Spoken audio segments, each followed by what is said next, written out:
Hello, everybody. It is great to be here one time again. My name is Gary Fowler, and I am the host of GSD Presents Silicon Valley AI and Tech. I'm a serial entrepreneur with 17 startups under my belt. I've been involved in 2 unicorns. I was on the original management team at Click Software, which was sold to Salesforce for $1.35 billion, and also Eva.ai, an AI HR tech company. We love artificial intelligence and quantum computing and believe that intellectual capacity is evenly spread around the world, but opportunities are not. And with that, I'd like to have a great friend and incredible entrepreneur, Frode Odegard. He's the CEO and chairman of the Post-Industrial Institute, a global research and consulting firm helping companies and private equity firms navigate, exploit, and engage in disruptive innovation. I almost said revolution, but it is revolution sometimes, isn't it? He works with boards and CEOs to provide extensive education, workshops, and strategic advice. I met Frode when I was out at Boot Up out in California in Menlo Park and spent a lot of time with him. I've seen the incredible things that he's been able to do. So with that, I'll bring Frode on board. Hi, Frode. What's going on? Hey, it's great to be here. It's So a gray overcast morning here in Silicon Valley. Nah, it's I'll be out there in a couple weeks. It's amazing place. So Frode, how are you making out with your Aikido? Oh, it's going pretty well. I should be finally doing my black belt test this year. So yeah, I spent about 5 days a week now in the dojo. So Now, how long you been studying for your black belt? well, this is my 8th training year. So maybe I'm a slow student, but I've been at it for a while. I was actually supposed to do my test just before the lockdowns came, and then the dojo had to shut down, so it got postponed. But you know, it's not the color of your belt; it's the skill that counts, not the rank. So the rank comes. No, that's great. So, well, congratulations on that. So, tell us a little bit about, I looked at it. You got more languages than anybody I've ever seen. So, you're Oh, originally from Norway, right? I grew up in Norway. The language thing is, it's easily explained in part, I think, by the fact that if you grow up in a small European country, they don't dub television, they don't dub the movies. So you're exposed to a bunch of languages. They're kind of all around you. And then also one of my hobbies is historical linguistics. And so that's why I can read Faroese and a bit of Icelandic and Old Norse and so on. So just for fun, even some Russian. So So, why would you want to read Old Norse? What was that all about? well, I think just like it used to be the case that in the West, any educated person would have some Greek and Latin in school. I think for a Nordic person, being able to read some Old Norse, being able to read the old Viking sagas is, it's part of your cultural heritage. So it's nice to be able to access that. And the sagas are, they rock. There's a lot of good stuff in there. Now, I got a question for you. Now, I there's a TV show I watched from Norway about Thor, and I don't know if you've seen it, but it's kind of like the Superman in Norway kind of TV series that they have over there. Yeah. But when you were a kid, did you hear those stories? What did in school were you talking about Thor and the gods and was Odin and all this stuff? Yeah. No, it's, I think these days people who live there, they take all this for granted. If you come visit, it seems very exotic, but that those were the gods up until 1,000 years ago, a little more than 1,000 years ago, which is when Christianity arrived. And today it's a pretty secular country. But yeah, of course, those are the stories you grew up with.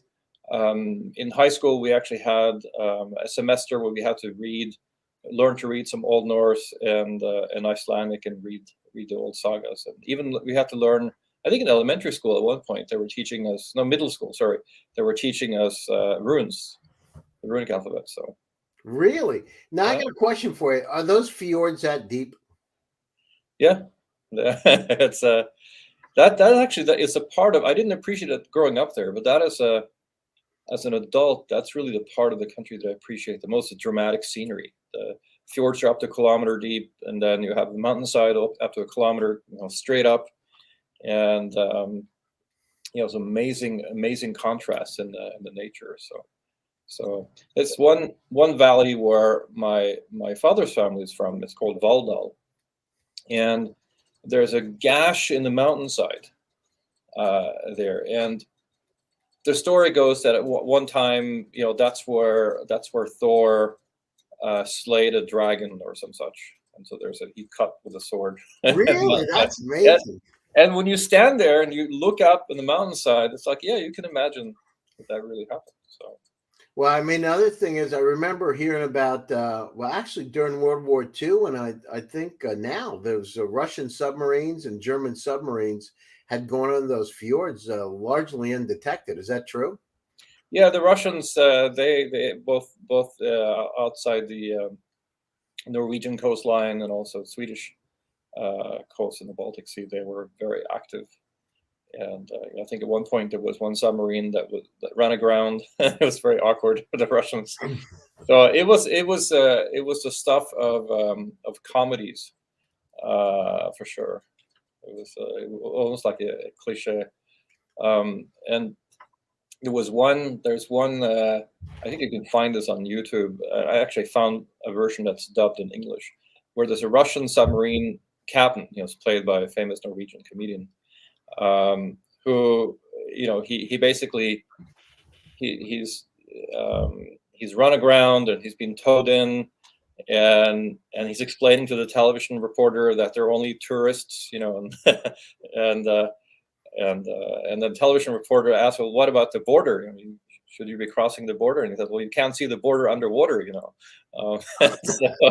he had a balalaika orchestra and the whole thing. So yeah, that was the Cold War, right? So it's different today. It's a little hotter today. I guess we'll talk about that. Yeah, I know, absolutely. And my thing of I remember when I went to Oslo, I met the guy that founded a company called Snøhetta, and he showed me the Opera House, and unbelievable. I mean, maybe one of the top designers, and probably the top designer in the world, one of them. Anyhow, just incredible what they were doing.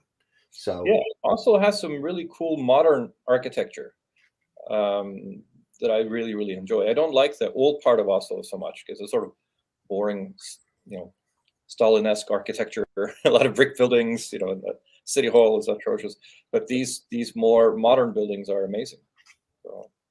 Yeah, people were really nice too. It was amazing, the people. They seem to have a really nice work-life balance as opposed to the valley. It's like, you work your time, you want to live healthy and ride bikes, and then you're done with work at 5 o'clock. I mean, it was unbelievable. At least the people, I was surprised actually, almost across the board. People like work-life balance and satisfied too. They seem to be really happy. Yeah, well, I immigrated to the U.S. I think it's 31 years ago now. I've been here my whole adult life, so I'm probably not such a good Nordic role model in terms of work-life balance.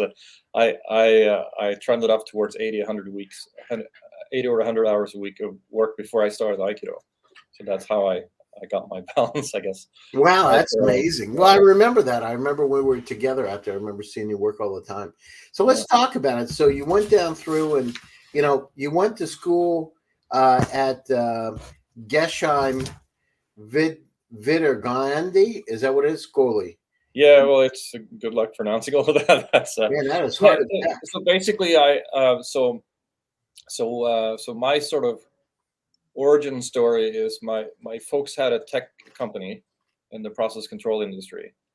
So I was actually invited to go to attend university when I was 14. But I turned it down. There was some logistical challenges. I didn't live in Oslo and so on. So I didn't actually do the university thing. I went to the school you're referring to is Gesheim Videregående. So that's actually my high school. And so I started my first company, which is a compiler development tools company, when I was 17. And then when I was 22, I'd already joined a couple of international standards committees. Now, was that Odegard Electronic? Was that your parents' company? That was my dad's company, yeah.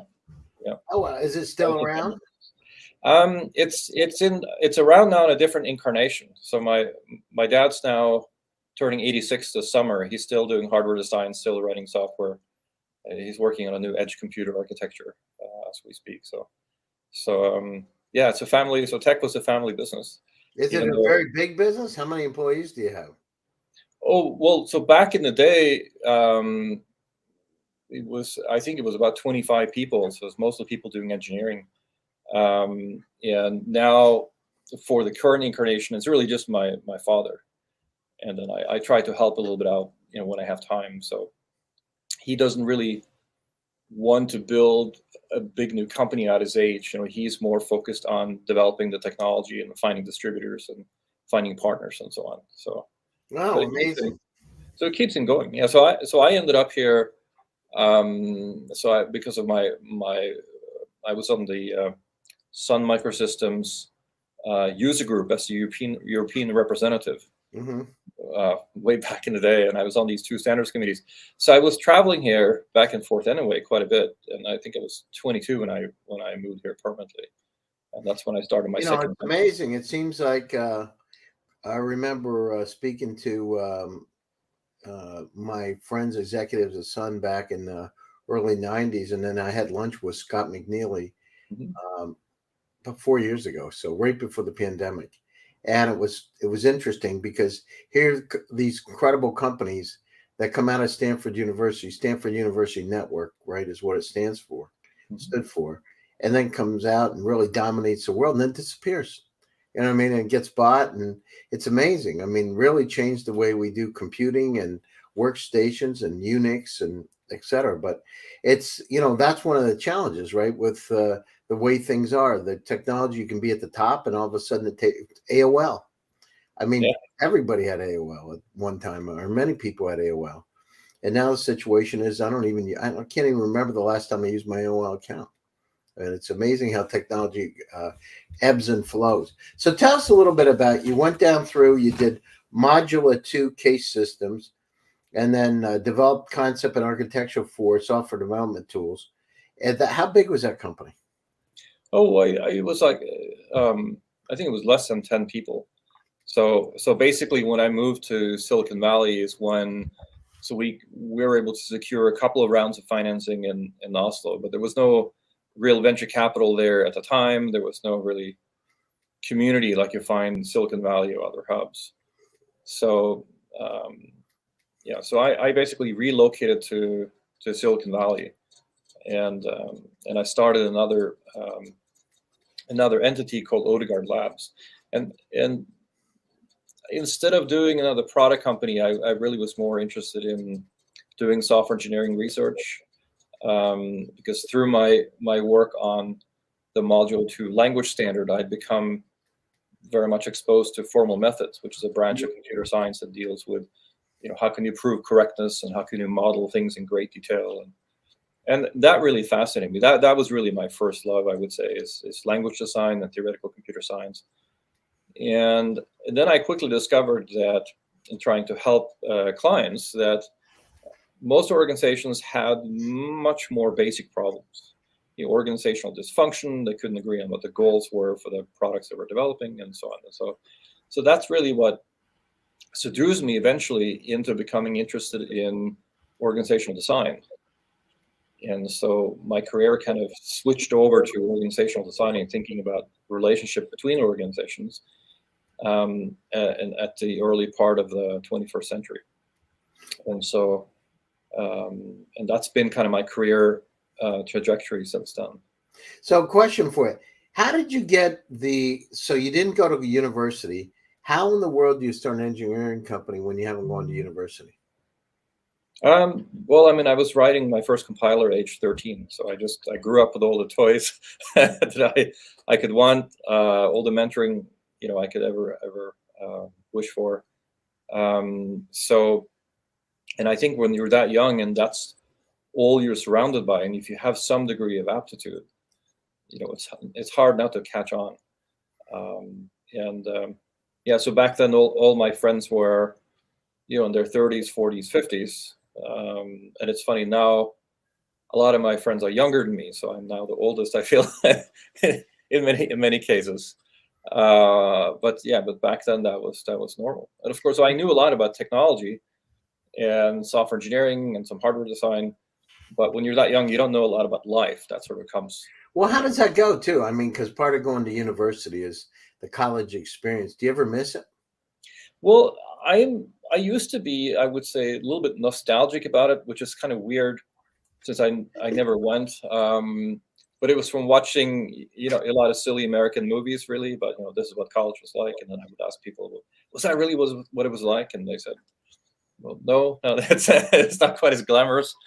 And and depending on your speed of learning, how you like to learn, it may not be the most efficient. I think if you're going to study something that's entirely new and you don't have access to mentoring and equipment and all that stuff, then of course it's fantastic. If you're steeped in it already, I mean, I was invited to audit, a graduate level course at age 14. So you're steeped in it already, then it doesn't matter as much as whether you're a formal student or not. Mm-hmm.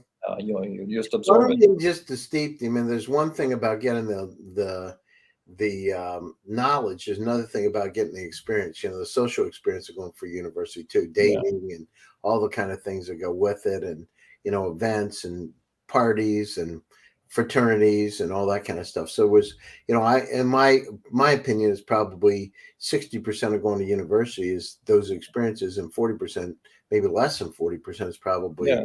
the knowledge, because it's not that hard. I mean, I used to read books, and I would go into the class and I would get a 100, in a class, and just because I read in advance, it wasn't like, but the social experience was fun. Who do you go to lunch with? Who you going to dinner with? Yeah. A road trip, having fun, that kind of thing. So, but let's go down through. Let's talk. I think you're right. I don't think I was that social of a person to begin with back then. So maybe I couldn't have made that much use of it. But eventually, over time, we all hopefully become a little bit more well-rounded in terms of interests and experiences. So it evens out over time, I think. So you moved out to the valley. You're out there. You've gone down through product roundtables. You're on the board of Lean Systems Society. So how did you come up with? You have Odegard Adventures. What was that? Oh, so Odegard Adventures is not doing much these days. It was just an investment vehicle I set up. That was during the real estate collapse, when a lot of things were kind of in flux. And I was, I had a whole bunch of other business ideas, and I just set up a separate vehicle for pursuing that. And that's still a tool that I have available. My main focus is on the Post-Industrial Institute. Got it. Okay, so let's go down through. So let's talk about the Post-Industrial Institute and what you're doing there, and what kind of customers do you have? You've been doing it for 17 years, so it must be. Is it just yourself? Are you a sole proprietorship, or what is it? Oh no, we have a small team. We're spread out from between here and Southern California and also in Europe. We have a couple of people. So we're about what are we, about 7 or 8 people now. Are they full time? Are they just like contractors? What kind of people are they? No, I mean, so they're involved with the company. We have our VP of research is in Copenhagen, for example. Mm-hmm. But very much of a in terms of hybrid work, a hybrid work company, I would say from the start, always have been. When I started the company, the focus was really on helping companies in the IT space and software companies become learning organizations. And much of the work that had been done in that area was in manufacturing companies, because you don't have to go back that many decades, and we were a manufacturing economy. Yeah. And the two companies I thought were the most interesting was General Electric, and because they had this Six Sigma effort, and they also had under Welsh, I thought they were doing some good things in terms of leadership and culture, and Toyota. And Toyota had really built an amazing culture where the purpose of leaders was to help their people grow. And so leadership is the process of inducing others to pursue a common goal, common organizational goal. And the way they did that at Toyota is they were leading through helping people learn learn their way to solving the problem, which was reaching the goal. And I remember making the observation to software executives there, whereas Toyota treats their factory workers like knowledge workers, you're treating your knowledge workers like factory workers. And you had these, famous software death marches. We've all seen those examples of never-ending projects. Got some money. And so originally the company was called the Lean Software Institute. That was the first name of the company. And because we had some large clients like Honeywell and especially Lockheed Martin, and they were able to achieve some really amazing results with the work that we did, which I can tell you more about. We changed the name of the company to the Lean Systems Institute, but because these companies were building both hardware and software integrated. So now, the first 10 years of the company from 2004 to 14 were really focused on solving problems inside large organizations. So if you have an innovation problem, or you have a product development problem, or you have cultural dysfunction and so on, you have to understand how the different parts of that company are wired together, how they function. And it's not just about workflow. That was the original focus on manufacturing efficiency, was just having that lean workflow, reducing inventory, making everything flow. We identified 5 different lenses through which we could look at organizations. So one was what we call the value stream architecture. That's all about processes and queues and workflow. Then you have the information architecture. How do you manage knowledge in the company, explicit knowledge? You have repositories of documents and specs and so on, and often that was, we found that to be quite a mess. Then you have product architecture, and so it turns out that the way you organize work and the technology architectures you're working with are closely related. So if you're working on say a compiler, and you have a 4-pass compiler, and lo and behold, it turns out you have 4 engineering teams. And that relationship is bi-directional. And then there's the organization architecture. So how is the organization structured? Both the static part and also the part that vary, the dynamic aspect of the organization architecture. So, tiger teams and so on are dynamic. And then you have what we call the social architecture, which is the culture of the company. So what is the mindset? What are the behaviors? And what are the organizational values, or we call them organizational ideals? So, and very often the behaviors didn't, the ideals are up here and the behaviors are down here. They don't quite live up to their own ideals. And these 5 different dimensions are highly connected. They're interrelated. So you might think you have, for example, a quality problem. And then as you start digging, you realize that they're not managing the information really well, because in the early stages of, say, the product, the whole team was located in one location, and it was, a pizza, a dog, and a whiteboard, and 5 people. Now it's 3 engineering teams, in let's say they're in Paris and Tokyo and New York, and they aren't managing the information in a very disciplined fashion, and so they have problems with misunderstandings, and specs are not up to date, and misunderstandings are difficult enough when you have a simple product. If you have a complex product, that can take you weeks to recover from. And you start digging a bit more, and then you find out, well, of course, the reason is that you had an organizational change, because you acquired a couple of other companies, and other work is spread out. So now we have information architecture, we have organization architecture, and we have a trust issue. So that's a social architecture issue.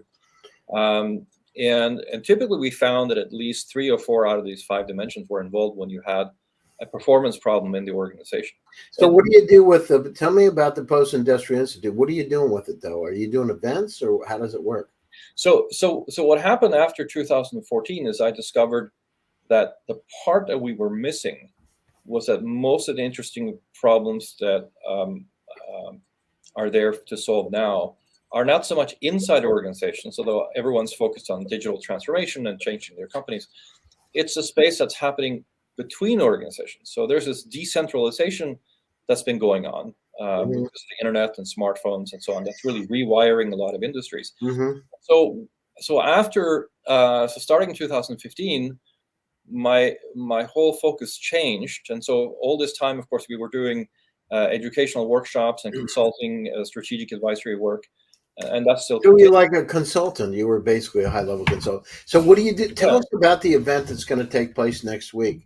We got about 3 minutes left here. Tell us about the event that you have, and then how do people reach you? Sure. So what we did is back in when we started changing the focus to decentralization, we started embarking, kind of reinventing a lot of management thinking. And we wanted to build a community around our work, which is the Post-Industrial Forum. We launched that in London in 2019 in the summer, and then in Silicon Valley the following year. Of course, then came the lockdown. So now we're back to doing in-person events again. I'm very excited to say. And on April 7th here in Menlo Park in Silicon Valley, I think it's 4 to 7:30 p.m. We have our first in-person event after the lockdowns, our first in-person event for the year. And that's going to be focused on innovation in a fracturing world. And so we used to have this dream of a flat world. This Friedman's book in the early 2000s talked about this world without barriers and so on. Well, that's not really what happened, right? So we have, if you're an innovative company, you face regulatory obstacles at home, protectionism abroad. So the EU is has rolled out all kinds of digital protectionism measures to protect from disruption from Silicon Valley. Mm-hmm. And now you can see with the situation in Ukraine, with Russia's invasion of Ukraine, that how geopolitics can erase a tremendous amount of progress in a very, very short time. So that's kind of the tumultuous world that we find ourselves in now. It's not a flat world. It's a fracturing world. They talk about the internet's becoming the splinter net, right? So Russia wants to cut itself off from the internet. China has a Chinese firewall. Europeans have their regulations and so on. So that's what we're going to be discussing at the event. So we have speakers from IBM Ventures, from Hyundai, we have one guy who's very interesting, Mark LaCour from he's the editor-in-chief of the Oil and Gas Global Network. They have 1 million listeners daily. It's a huge media empire in the energy industry. And how much does it cost, Frode, to attend? What's that? So attending the event is free. It's focused on investors and corporate executives mainly, and investors here in Silicon Valley. It's more venture capital than private equity. Private equity is typically our audience when we do stuff in London. And and so it's going to be quite an interesting crowd and quite an interesting discussion that we're going to have. So how do people get a hold of you? We're coming up to the last minute here. What's the best way? LinkedIn, email? What's the best way to get a hold of you? So if you search on LinkedIn, you can find me there. Our company website is post-industrial.institute. So just type in Post-Industrial Institute, you'll find it right away, and you can find more information about the event there, as well as our research and strategic advisory work and educational work as well. So great, Frode, I want to thank you for taking time out of your busy schedule. Yeah, you bet. Good seeing you again, my friend. And to my audience out there, my name is Gary Fowler. I'm the CEO, president, and co-founder of GSD Get You Done Venture Studios, premier AI and quantum venture studio located in the heart of Silicon Valley. Stay happy, stay safe, and stay healthy. Stay tuned for another edition of GSD Presents. Come to you shortly. Take care, everybody. Have a nice day. All right. Good.